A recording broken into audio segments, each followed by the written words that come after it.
Okay. So today we will talk about routing.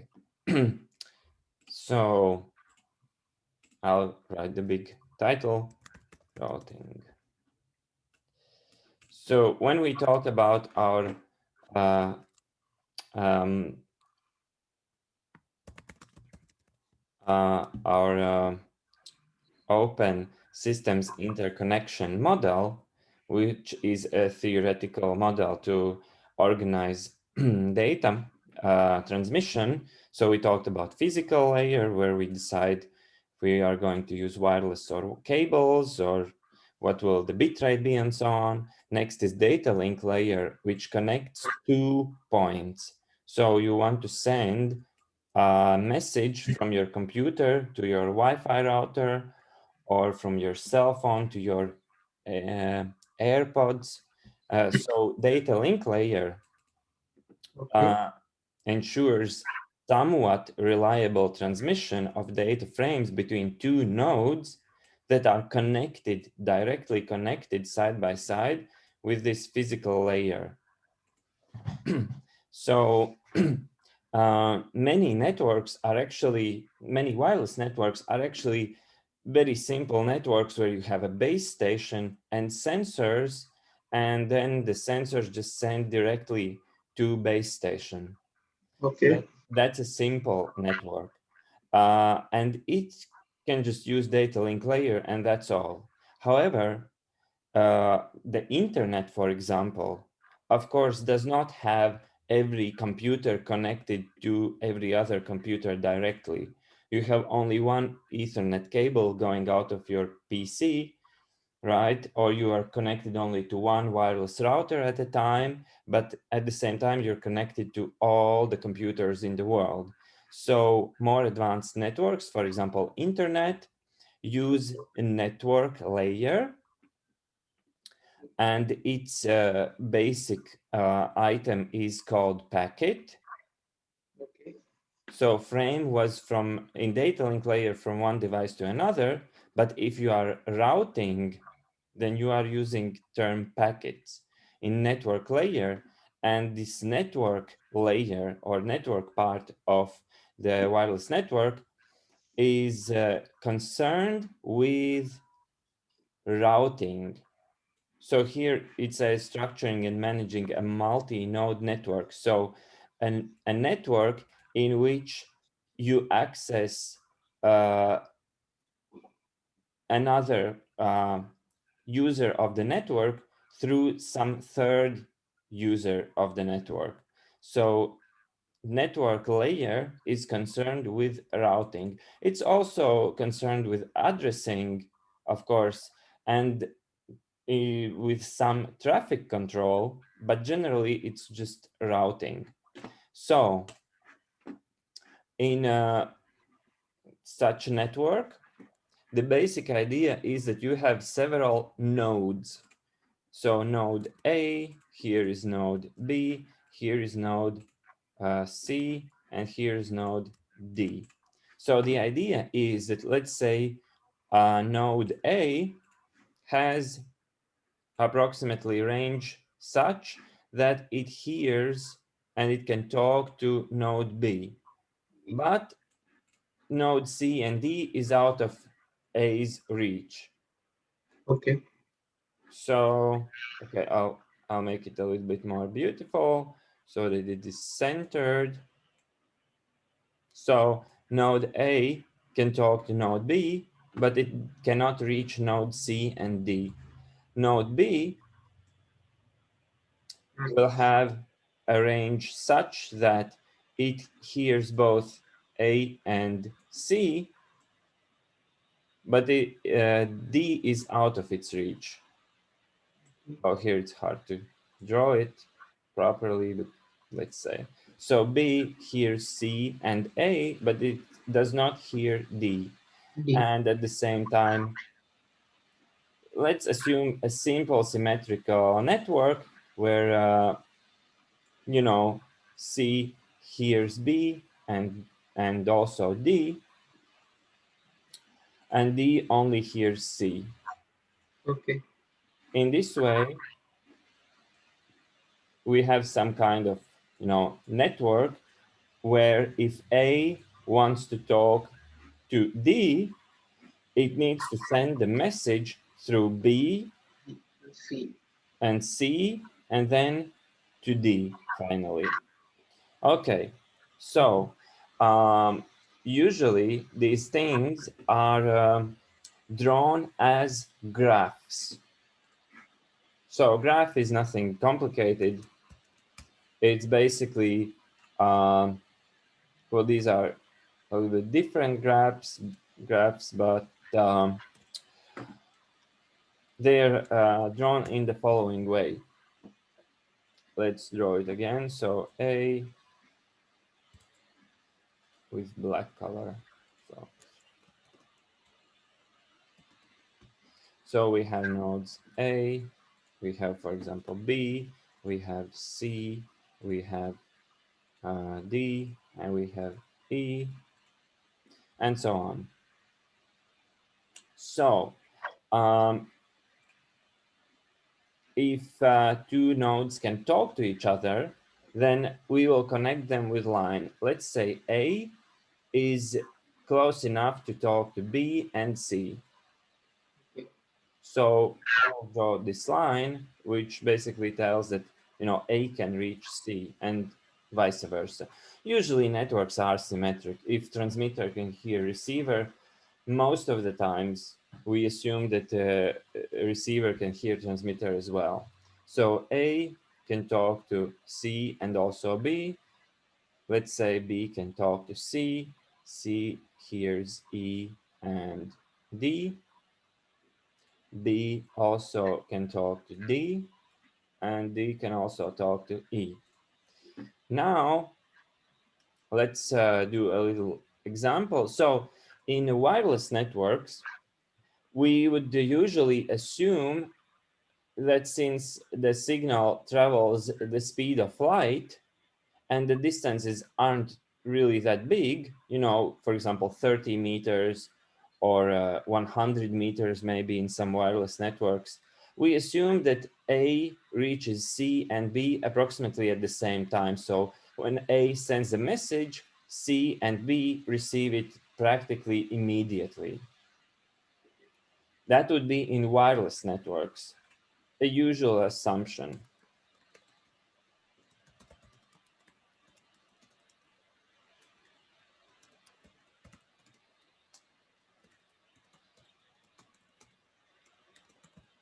So usually in wireless networks, distances are equal, Okay. assumingly. However, in cable networks, it's usually not the case. Cables are different lengths, and also there is this thing that actually speed of light in materials is slower, usually slower than speed of light in vacuum. I don't know, maybe you know it already from physics, but generally speed of light in materials, like in cables, is slower than in air. So, for example, if A is connected with C through a long cable, but A is connected to B with a short cable, then we would usually uh, write some kind of distance between A and C or A and B, which would be, for example, either meters or maybe it is milliseconds of latency. So when A sends to C, it takes, for example, 5 milliseconds to reach C, but B is closer. So for example, to reach from A to B, the signal travels only 3 milliseconds. So the distance between A and C is, for example, 5, and from A to B is 3. In wireless networks, we usually assume that the distance is just 1 everywhere. But for the sake of, some calculations and some advanced um, mind training, we will now look at routing, assuming that the distances are different. So I'll just write it here.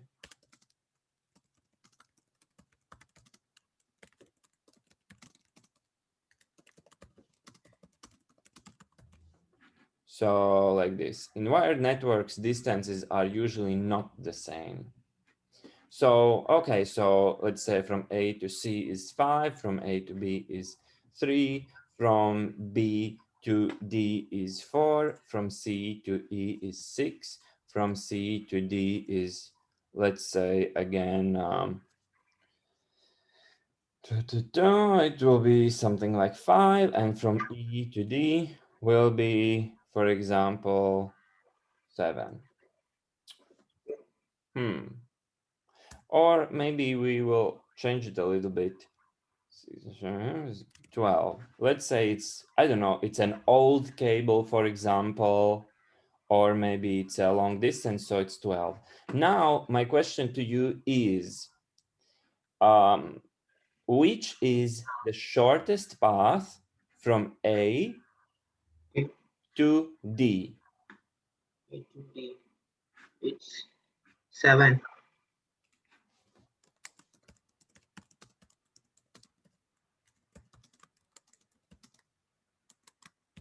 So, which is the shortest path from A to D, and how long is it? The shortest path is through A to B and B to D, and its cost is 7.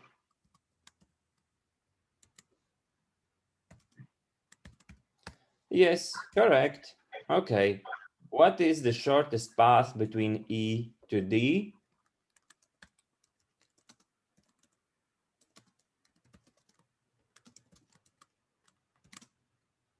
Through C. E to C, Exactly. C to D. So E, it will C, D. be D. 11. It's actually 11. Exactly. Oh, and I can give the length between C and B. I don't know. Let's say it's something like 2. But still, if we're using this, E to C is 6. Here is 11.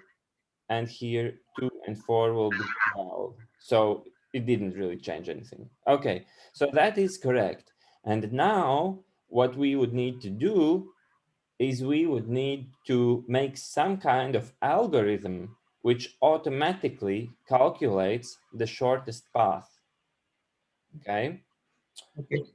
and well, that's kind of a whole subject of computer network science.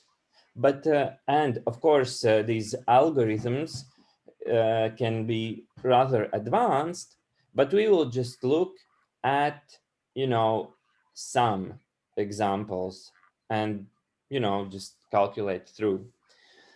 So um, so let's try to make an example algorithm, and the principle is the following. Each of the nodes initially has empty table Okay. which has distances to all other nodes equal to infinity. Okay, Okay. I will now draw it and it will take a little time. So let's say this will be a small routing table. So how many nodes we have? 1, 2, 3, 4, 5. So it will have just 5 entries.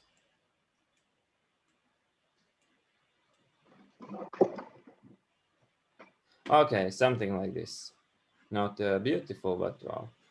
Okay, maybe I can draw it a little bit bigger.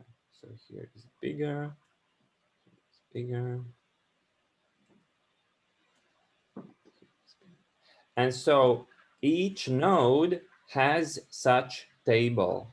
So I'll put, this will be table of A. Uh, this will be table for B. This will be table for D. This will be table for E. And this will be table for C. Where do I put it? I don't know. Let's just rotate it. This will be for C. Oh, actually, I could have even put more information here. So each node has an entry for every other node. So we have A, B, C, D, and E. So yeah, this will be better.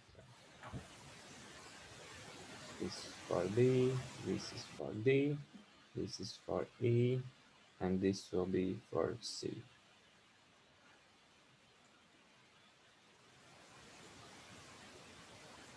Yeah, not great, but or maybe I can actually put it like this. I will switch off this ribbon. I'll increase the size of this page. I will move everything down.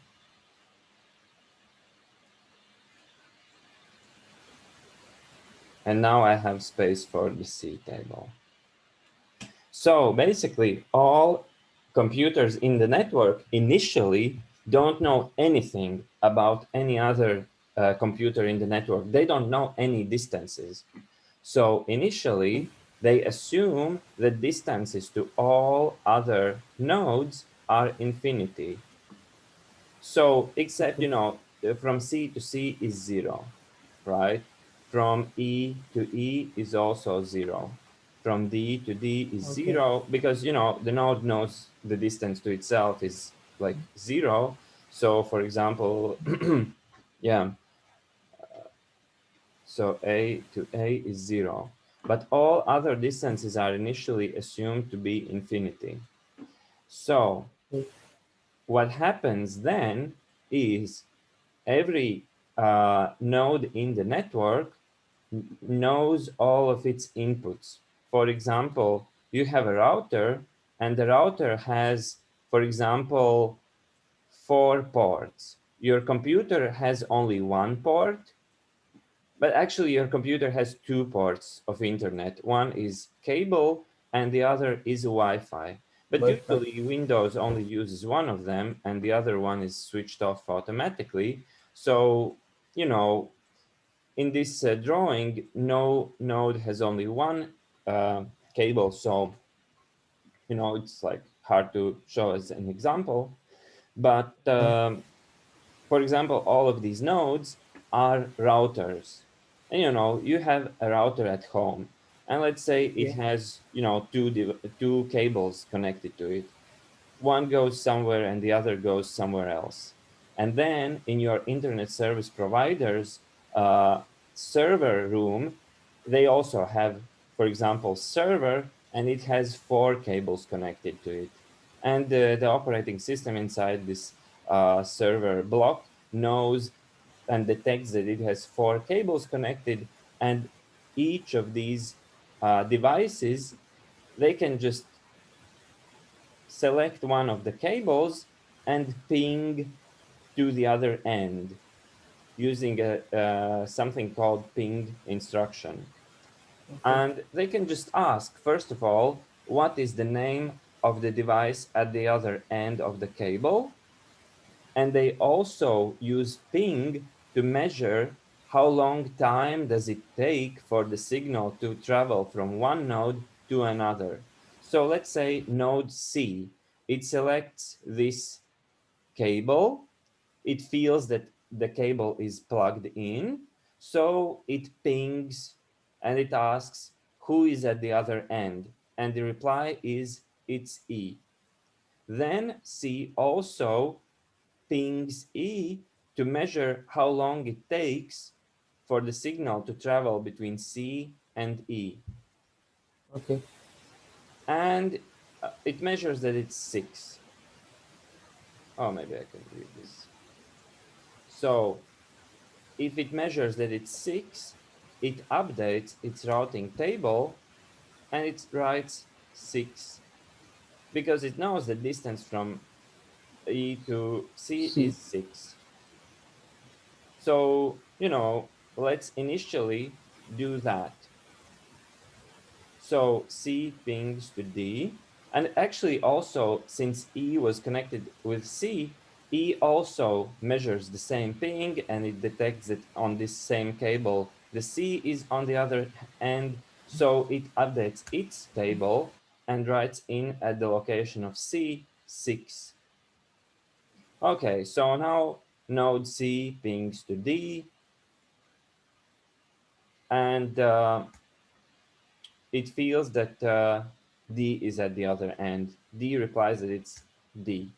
So it pings and it hears that D is at distance 5, Okay. and D hears that C is at distance 5 as well. So they both update their routing tables. C then pings to B. So instead of infinity, it detects 2. And B also updates the distance to C from infinity to 2. Then C pings to A. Right. And basically, I ran a little bit forward. So C pings to A, and the time is 5. And actually, C first looks at its table and says, okay, so time from C to A is 5, and then it looks at the number that it is in its routing table. It says infinity. Okay. Infinity is bigger than 5, so this route is shorter, so it updates it. So it writes 5 in here, 5. Then, and also A does the same on its end, A to C, instead of infinity, it now knows that the distance is 5. So C knows all of its neighbors. Okay. Now A would also ping to the B because they're connected together. It would just ping on its second cable, and B would reply. So A pings to B, it's 3 milliseconds, and B to A also hears that it's 3 milliseconds. B pings to D, it's also available there, and D replies to B. So they all measure that the time is 4. And finally, D pings to E. So this and this is clear. And they know the distance is 12. From D to E is 12. Next step, as we can see, is actually um, exchanging of routing tables. Okay. So step 1 is measuring the distances to the directly connected nodes. And step 2 is exchanging routing tables. For example, E, let's start with E. So E will be now our main guy. E then asks C for its routing table, and C sends a copy of its routing table.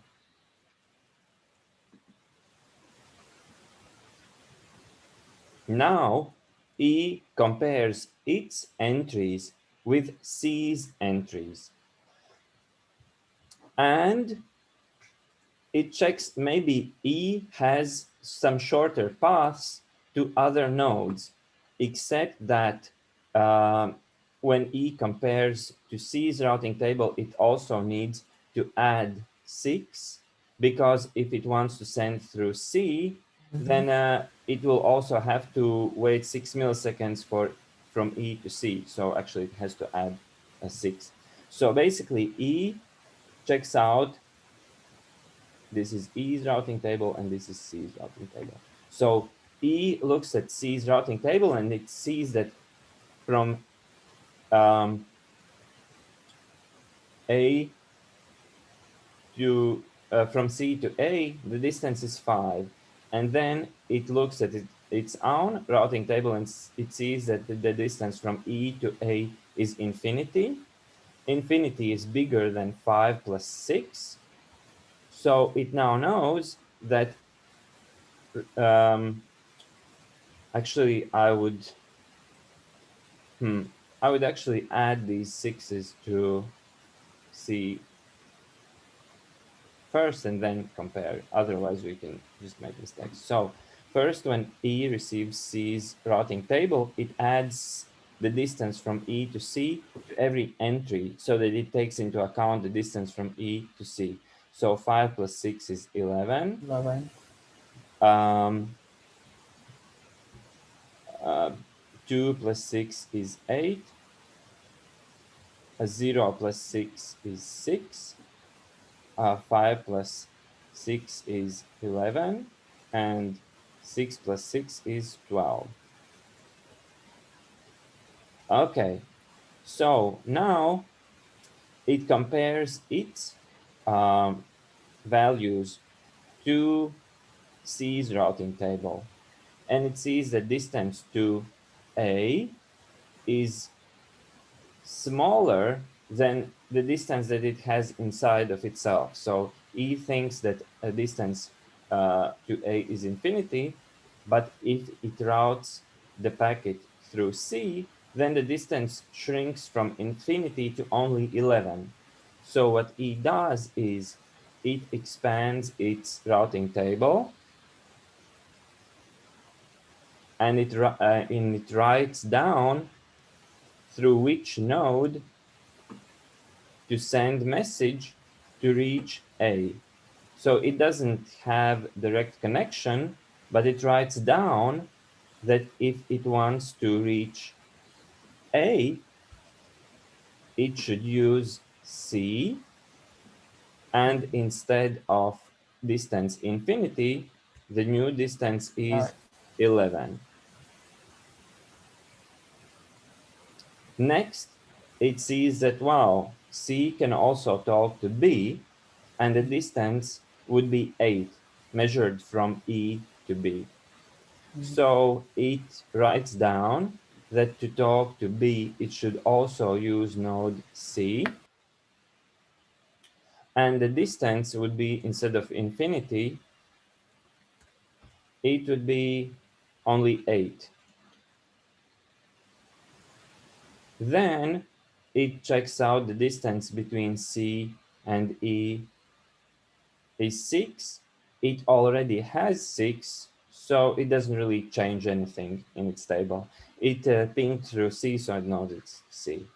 Next, it looks at this table and he sees if he talks to E directly, the distance is 12, but if he routes the signal through C, the distance through C is 11, which is smaller than E's own original entry. So it updates its table, writing that instead of talking with D through D, it should talk to D through C and update the distance from 12 to 11.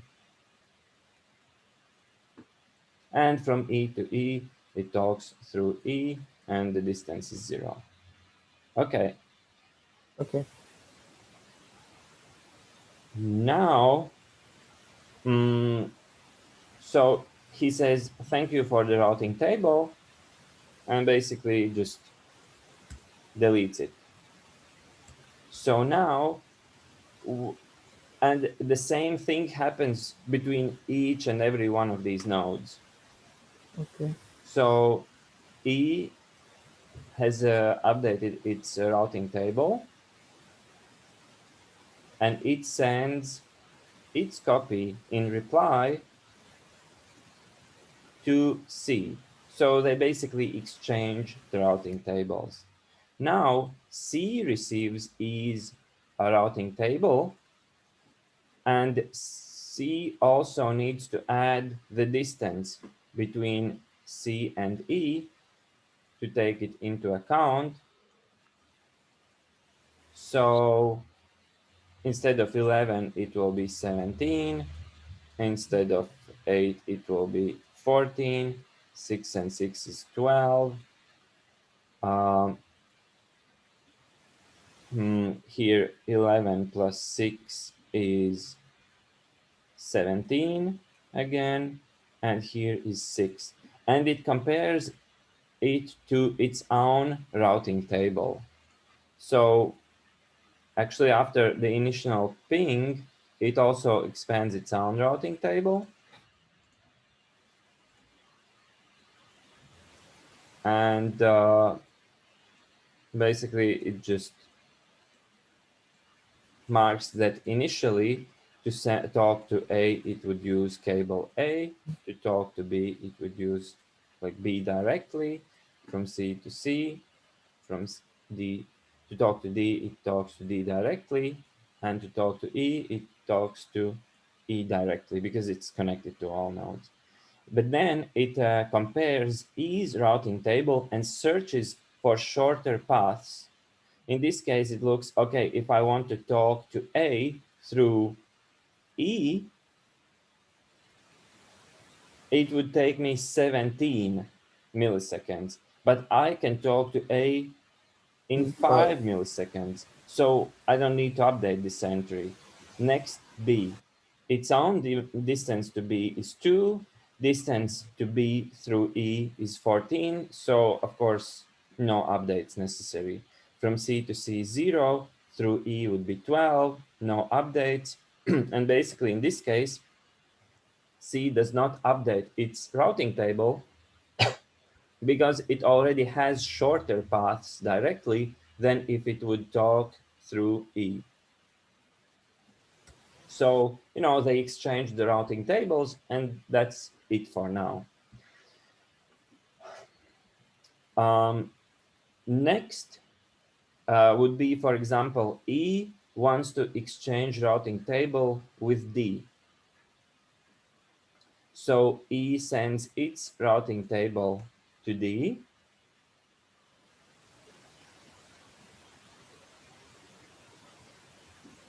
So first thing that D does,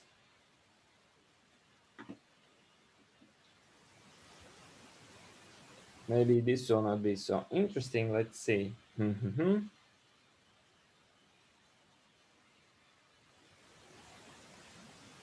2 and 4 is 7. Okay. Maybe this will not be so interesting. Let's look at a different example. For example, B wants to exchange the routing table with D. So it asks D for its routing table, and basically D sends its expanded routing table to B. So actually routing tables have 3 columns. First column is which node it can talk to. Second column is through which node should it send the information. So, for example, well, it doesn't know distance to A, so it doesn't really feel it yet. So to talk to B, it talks to B directly. To talk to C, it talks to C directly. To talk to D, it talks to D directly. And to talk to E, it talks to E directly. So, and the same expansion would initially be for B. And it will be used now to update the tables.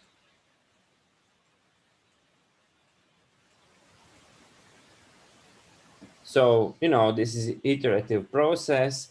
These exchanges happen several times until the ultimate truth is found. So,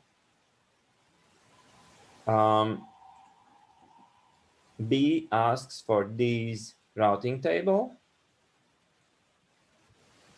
and D sends its routing table here. First thing that B does is it expands the routing table to add distance to D to compensate for the distance, because, for example, distance from D to E is 12, but if B wants to use D to talk to E, it has to add this 4 so that, it's taken into account. So when B receives the routing table from D, it adds 4 to all entries. So infinity plus 4 is infinity, 4 plus 4 is 8, 5 plus 4 is 9, 0 plus 4 is 4, and 12 plus 4 is 16. And now B compares its distances. So, initially B talked to A through A, B talked to B through B, with C through C, with D through D, and for E doesn't have anything yet. So it checks out. So distance to A is 3, but if he wants to send through D, it's infinity. So it does not update the first entry. The second, to talk to B, distance is 0, but if it sends through D, it will be 8, so it doesn't update anything.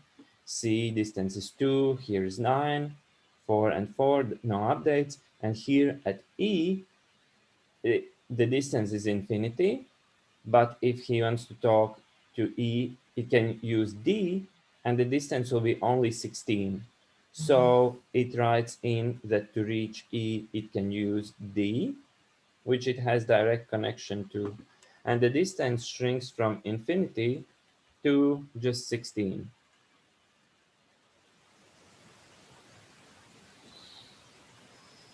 Okay, so that's all, and it doesn't really need that routing table anymore. And the same would go backwards. So, it takes some time, but this is how routers do. They just exchange their routing tables, for example, once every 10 minutes.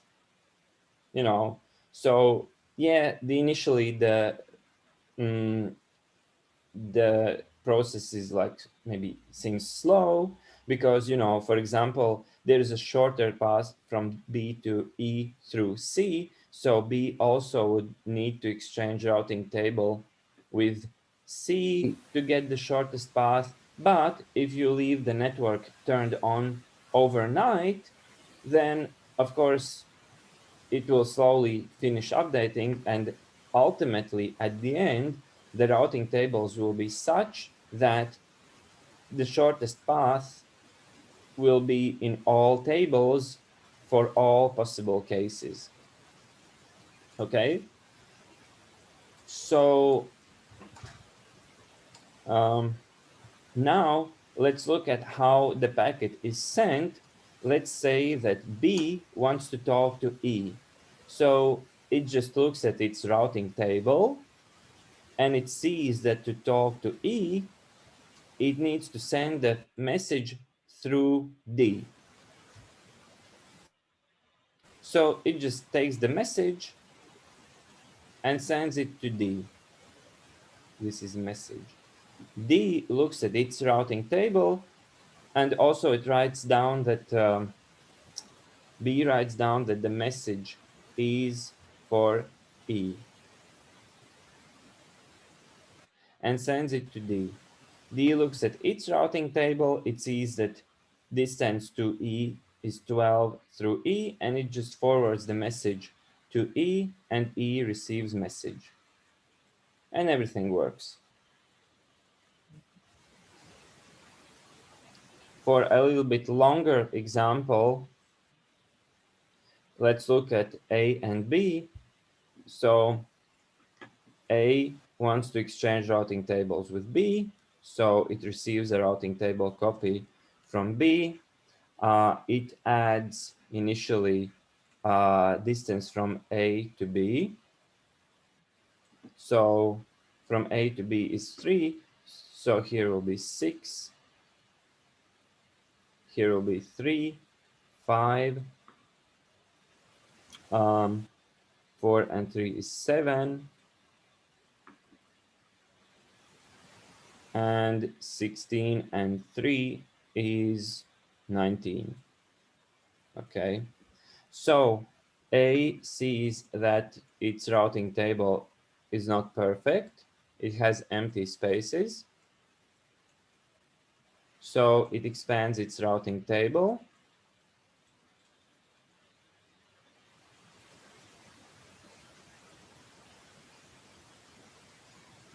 Let's fill it with the initial values.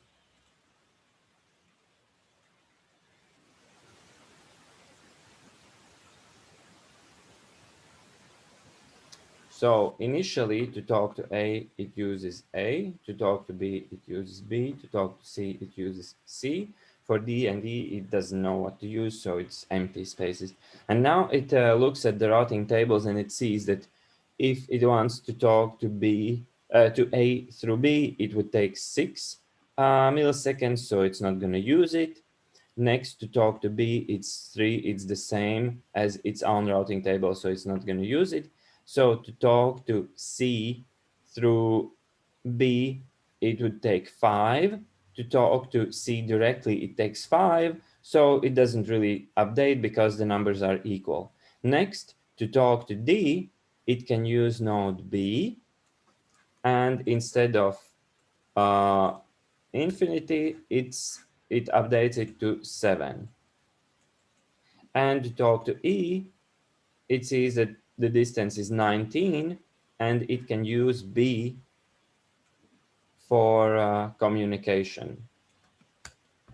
So now it just writes B and the distance is 19. Okay, so now A has somewhat updated routing table.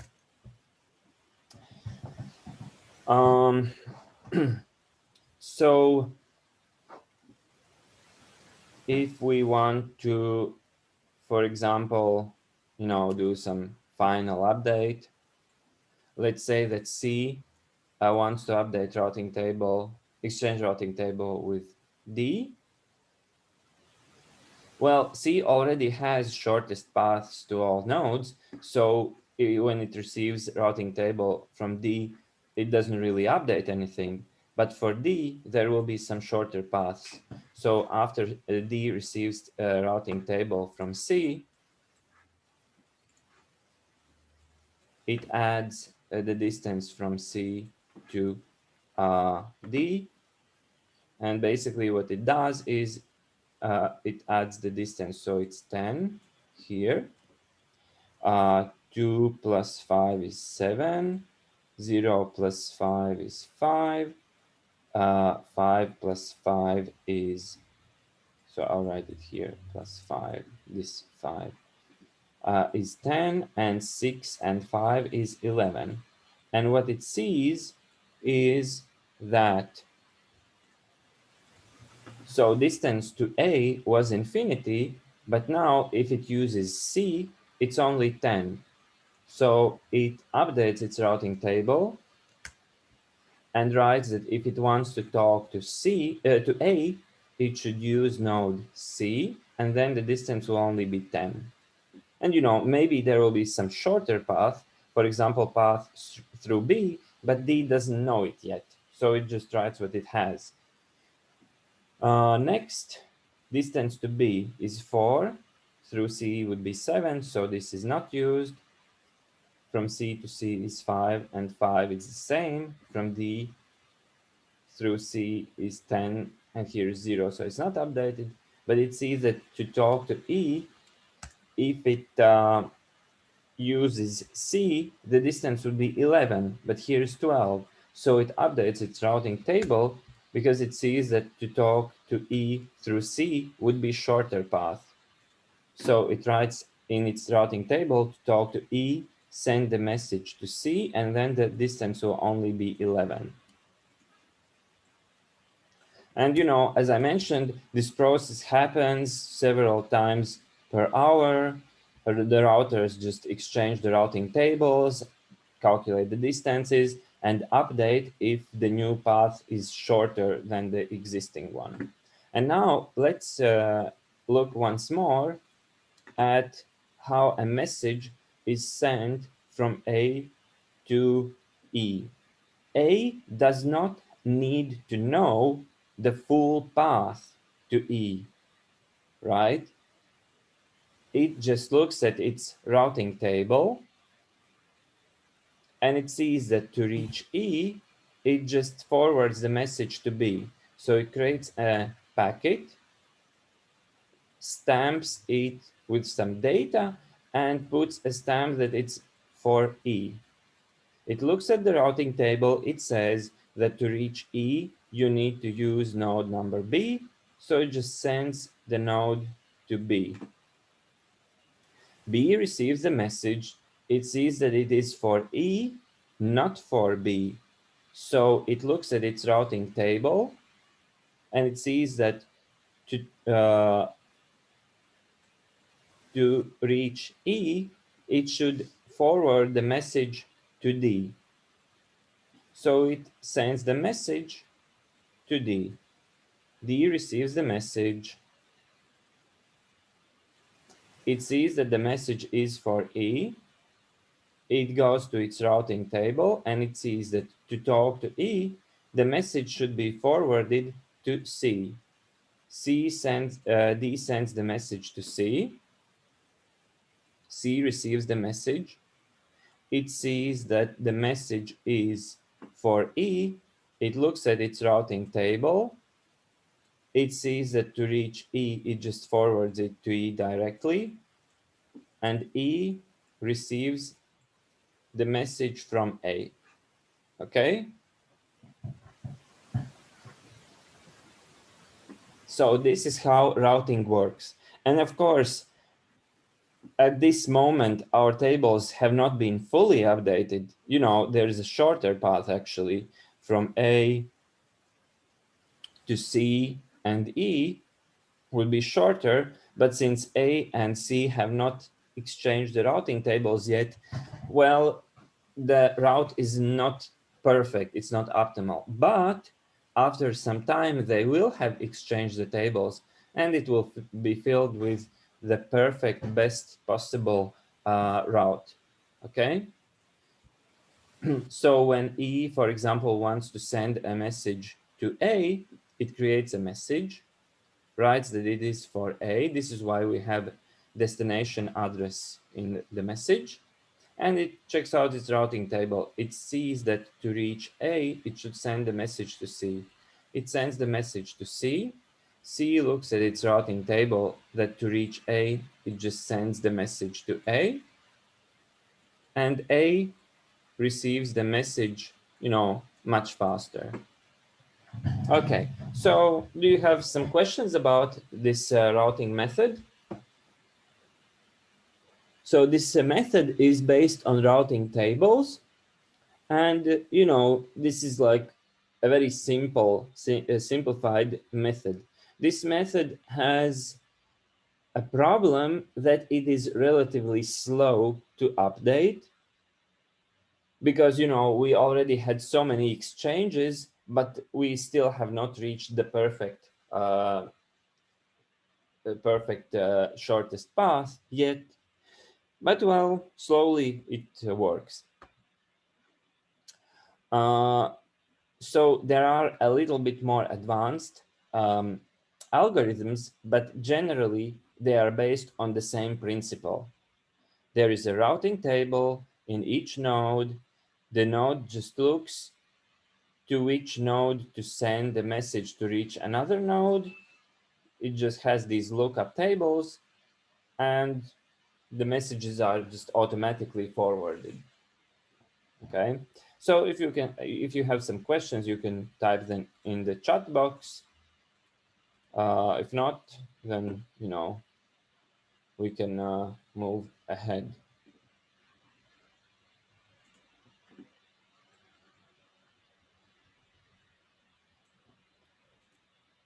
So no questions. I hope that you understood it. So the routing based on routing tables. Okay, this is one method of routing. And now I will show you a very funny method of routing. I hope you will find it, funny because it's so simple that you would be surprised. So let's see.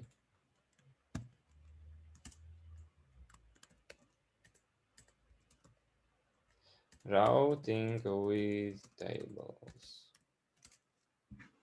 The second method of routing is called flooding.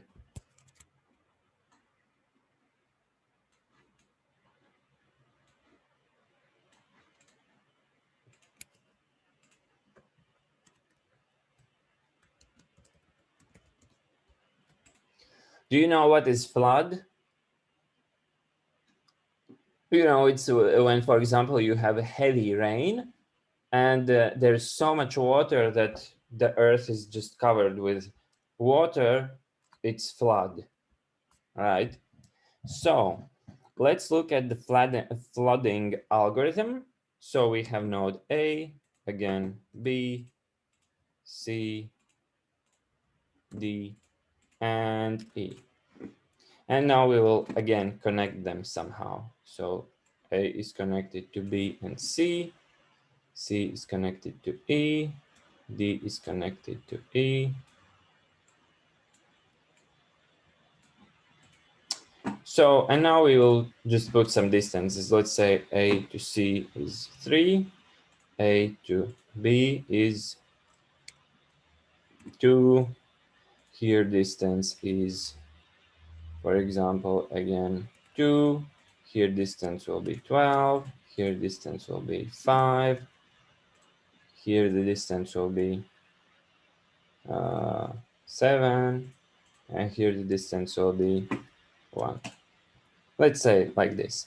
So the flooding algorithm does not use any kind of routing tables, but it works totally differently.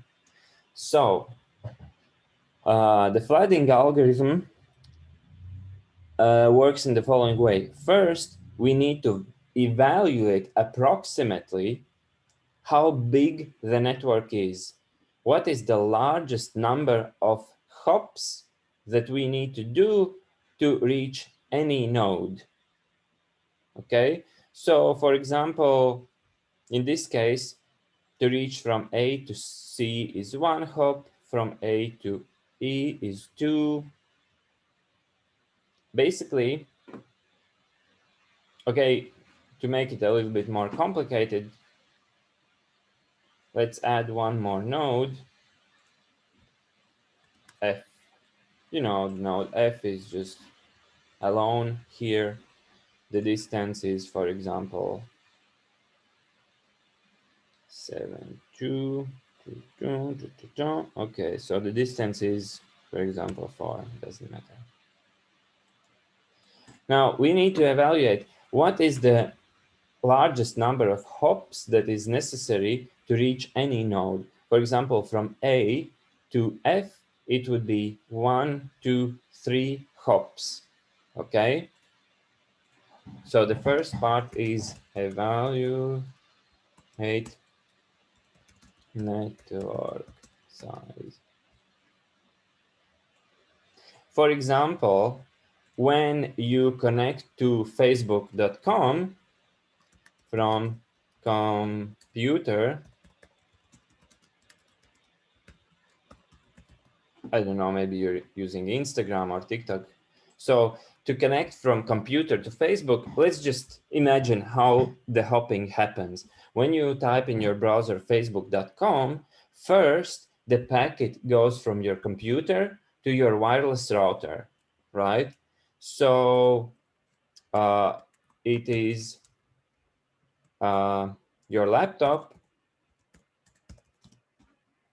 to wireless router.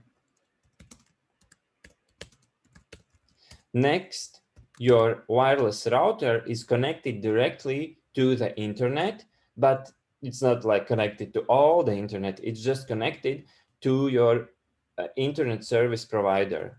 So the message jumps from your Wi-Fi router to, for example, Riga Technical University server, or you maybe have, for example, uh, that internet, so it jumps to the person that you pay your bills to. So it jumps from Wi-Fi router to internet service provider. Internet service provider is connected to a Latvian national data center, because not all computers are connected to other countries. So for example, there is a cable that goes from Latvia to Germany, for example, right? So not all internet service providers are connected to Germany. Actually, there is, for example, one big uh, optical cable that goes from Latvia to Germany, and from Germany, for example, it's connected to Sweden and to Spain, and to talk to Spain servers you go through Germany. So from internet service provider, it goes from ISP to Latvian National Data Center.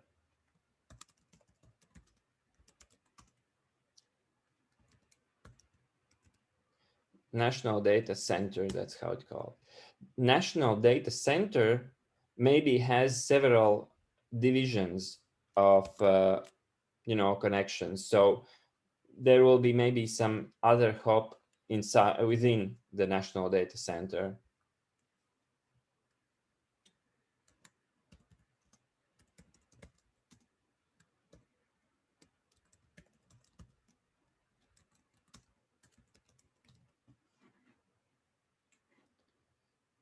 Like this. Okay, so next, from National Data Center, for example, the message jumps to German National Data Center.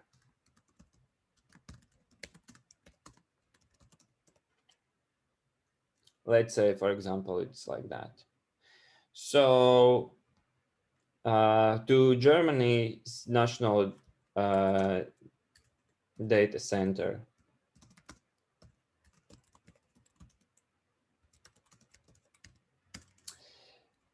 From Germany, it goes to America, for example. For example, from Germany, there is underwater, undersea, under ocean, super secret big data cable, optical cable that goes from Germany to America through the Atlantic Ocean, which is actually true. You can go online and check out that there are these cables underwater that go from country to country, because it's cheaper than, I don't know, having a cable. So from Germany to USA under Atlantic Ocean. And for example, it reaches USA data center, for example, in some coastal city, for example, I don't know, New York. Okay. And then, for example, Facebook servers to USA, New York,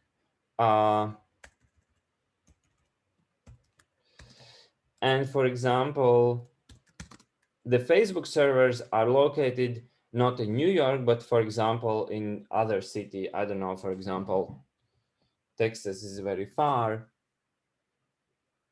So some other place, but okay, let's assume that Texas, New York. So from New York, USA to Texas, USA, and in Texas is the actual Facebook server which sends the reply.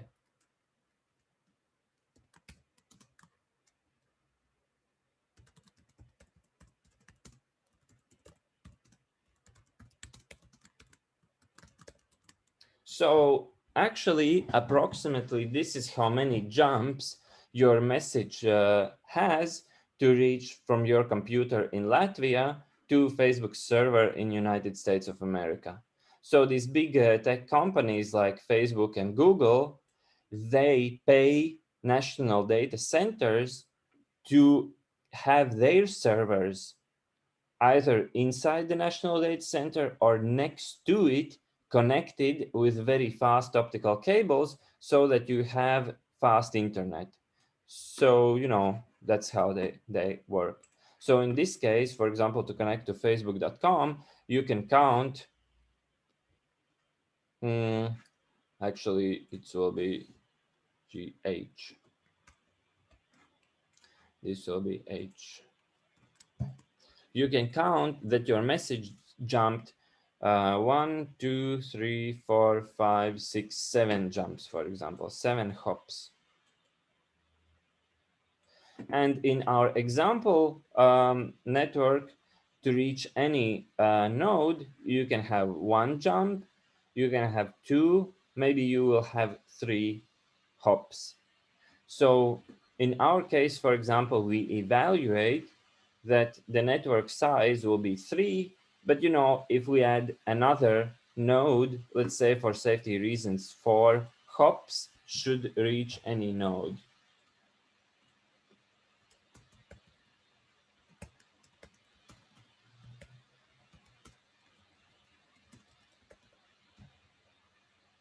So with a small safety margin, we will say that our network is 4 hops big. And then when any node wants to send a message to another node, it just simply creates the message. For example, A wants to send a message, and the message has 2 parameters, the destination. So the message is meant, for example, for F. That is the destination. And initial hop counter. So it is equal to 4. And A does not know the path to F. So A simply sends this message to all of its neighbors.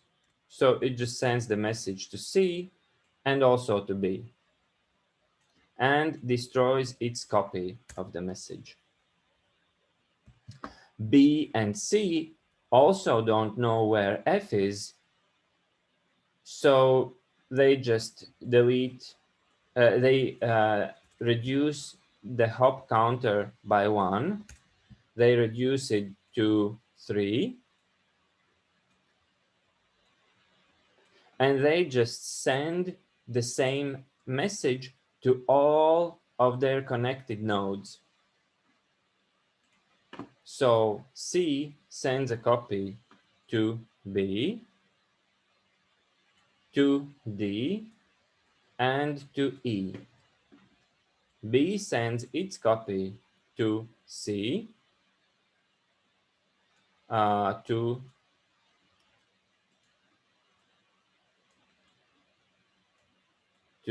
D, and to, oh, and that's all. So C sends to D and E, B, and also the algorithm usually does not send the message back to the receiver. So C sends to E, B, and D, B sends to C and D, and their original messages are destroyed. So everyone who receives this new message takes the counter, reduces it by 1, and if it's not 0, then they send the message to all other nodes. So they receive the message and they reduce the counter by 1. So 2, 2, 2, and 2. And you notice that A sent to C and B, and C sent to B, and B sent to C. Well, that's like a drawback of this algorithm, but it works. So now everybody has received a copy of the message with a reduced counter. So everybody sends the message to every other node that it has connected to, except the node through which it received the message. So C received this message from B, so it sends the message to A, to E, and to D. And the original message, it sends it and deletes it. Next, E received a message from C, so it sends it only to D. and deletes the original message. B received the message from C, so it sends it to A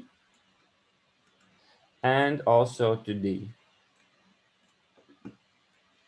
D received the message, one of these messages, from C, so it sends it to E, it sends it to F, which is the original recipient, and also to B.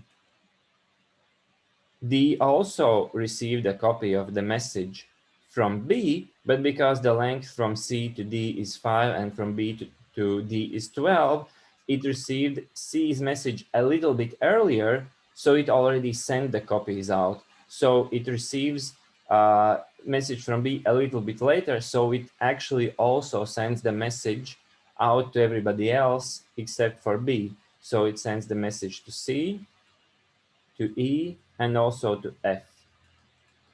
And it deletes the original message that it received. So I'll just move it here.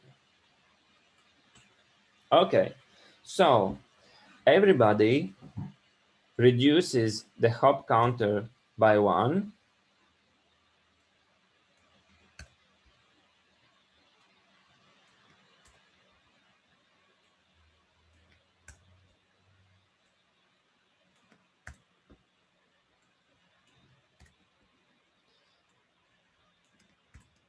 And, however, I will also circle that F, for example, from D, has received the message, and so it doesn't really send the message anyplace else.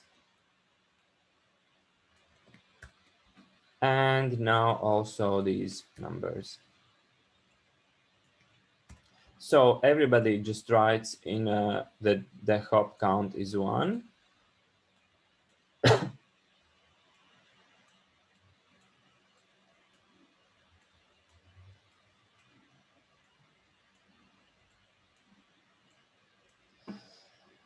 And since the hop counter has not decreased to 0, everybody sends the message again to everybody else, except the node that it received it from. So one of these messages A received from B, so it would forward the message that it received from B to C.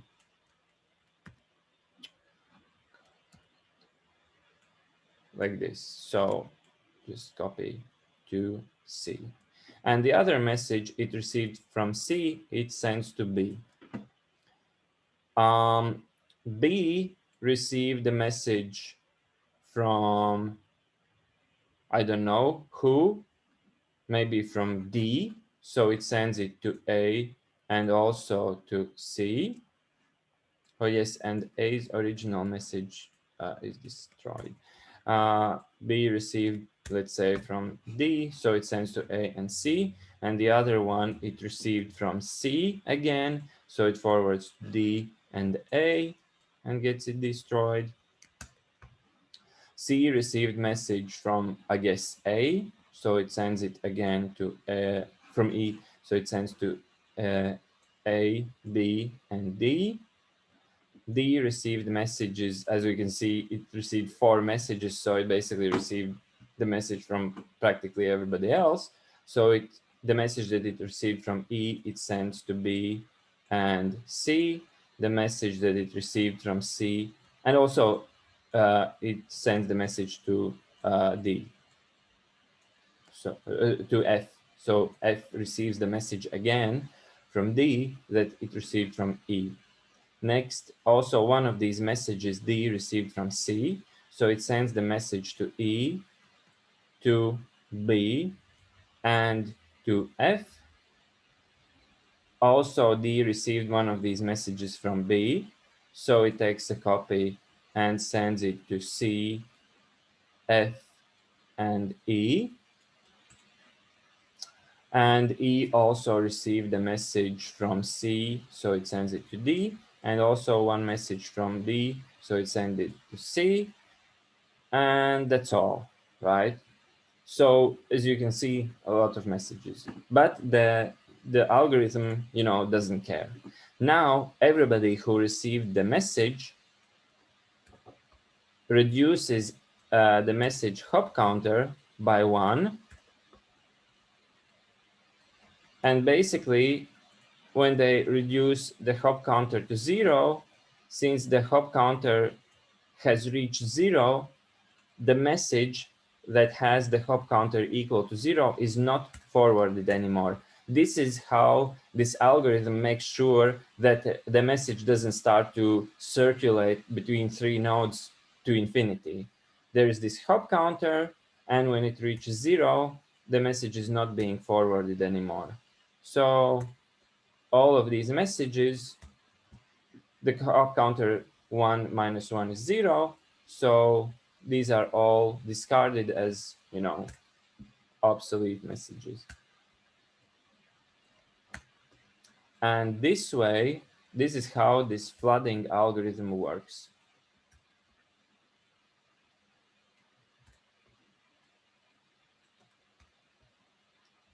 So you might ask, what a stupid, crazy idea to use flooding algorithm, right? Because it just floods the whole network with, tens of redundant messages, the same message traveling in circles multiple times, right?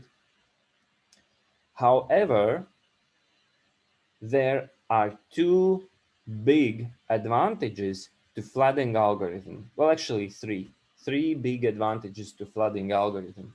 First advantage is it's extremely simple. You don't need to have routing tables. You don't need to know about anything about the network. You just send a message and, hope that it reaches the destination. So first is it's really, really simple. If you have very small memory inside the processor, you can just use this flooding algorithm. You don't need to know anything. It just receives the message. If hop counter is bigger than 0, it subtracts 1 and sends it out. And once the hop counter reaches 0, then the message is discarded, is not forwarded. So it ends at some point. Second advantage is that actually basically the messages go through all possible paths that have hop count equal to 4. So actually it's, by logic or mathematic, you can prove that at least one message will go through the shortest path. Check it out. A sent a message to C and B. So this path of 2 was taken and this path of 3 was taken. C sent a message to E, D, and B. So the next hop, the message jumped to D, which is the shortest path. And then in the third hop, D sent the message to F, and one of these messages actually went through the shortest path. Yes, other messages went through the longest paths, but flooding guarantees the shortest path immediately.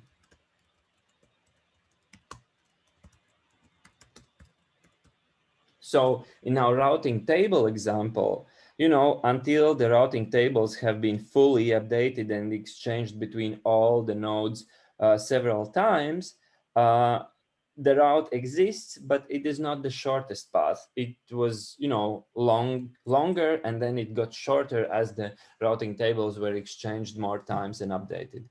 In this case, one of the messages immediately goes through the shortest path. Other messages go through longer paths, but at least one went through the shortest path. Third is, what if the nodes are moving all the time? What if these nodes are in motion and change their relationship? Let's say that C, for example, just, you know, C is actually a car on wheels and it drives somewhere here. And suddenly C only has connection to F and loses connection to A, B, and D, and also E. Then C would need to update its routing table several times until it would have the shortest path again.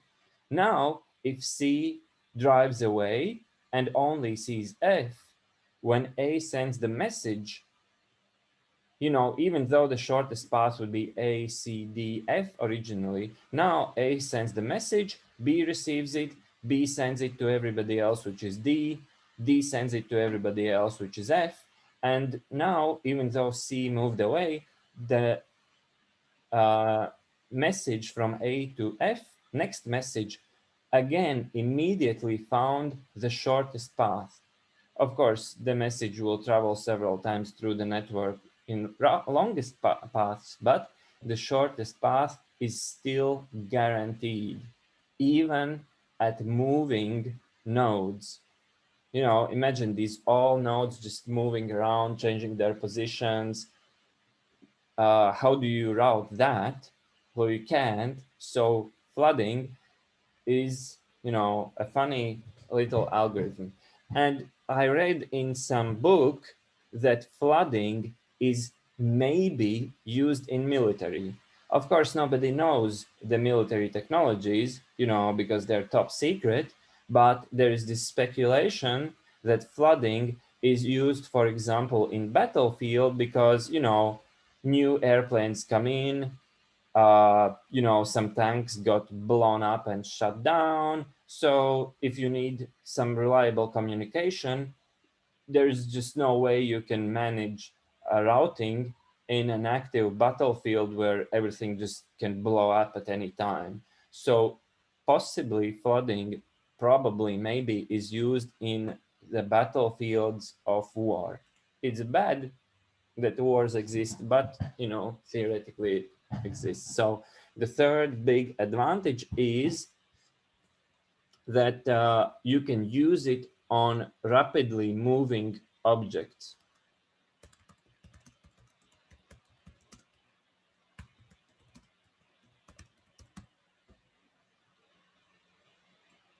Or maybe I'll write works well on rapidly moving objects. So I don't know, if you're super lazy and you need to make a wireless network that sends messages very rarely, you can just use the flooding algorithm. And it guarantees that the message will reach the destination through the shortest path, you know, and it works. What you just need to do is initially just evaluate the network size, approximately what is the number of hops that is needed to reach the destination. So in this case, we only needed 3 hops, but for safety margin, we used 4 hops. As a result, the node F received message 2 times. So the number of times that the node receives the message uh, is equal to number of hops that we selected minus the number of hops actually needed. So if we had set a number of hops to 3, then the F node would only receive message 1 time. But because we assumed more, then it circulated through a longer path and reached F multiple times, which may be actually necessary sometimes. So it's like a fourth advantage. If a number of hops is selected with some safety margin, then the node is actually guaranteed to receive message multiple times. So let's say there was some transmission error first time between D and F, some electricity problems or something, then another message that is still circulating through network will reach F in the next hop. So this is the flooding algorithm. Of course, it is not used in computer networks because if you want to download a movie that is, for example, 4 gigabytes, well, all the internet would hang while you're downloading it because 4 gigabytes of information would be circling multiple times through routers in all of these data centers, which is of course unusable. But in some networks, flooding is very good.